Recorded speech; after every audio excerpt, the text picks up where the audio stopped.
হ্যাঁ, মীর জাফর আলী। মোহনবাগানের সাথে ইস্টবেঙ্গলের তফাৎ অনেকটাই। মোহনবাগানের সাথে ইস্টবেঙ্গলের তফাৎ হলো মানসিকতায়। মোহনবাগানের মানসিকতা গদ্দারি করার জন্য নয়। মোহনবাগানিরা কখনো গদ্দার হয় না। মোহনবাগানিদের কখনো দেখবে না কোনো সাংবাদিক পেরাতে।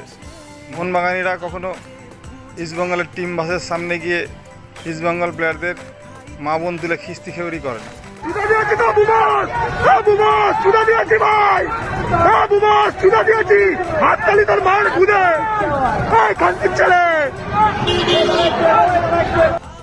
এখানেই তফাৎ আছে। তফাৎ আগেও ছিল, এখনো আছে।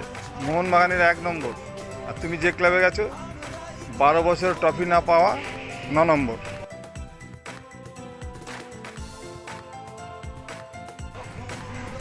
মোহনবাগানিরা খালি পায়ে খেলে ব্রিটিশদের হারিয়েছিল।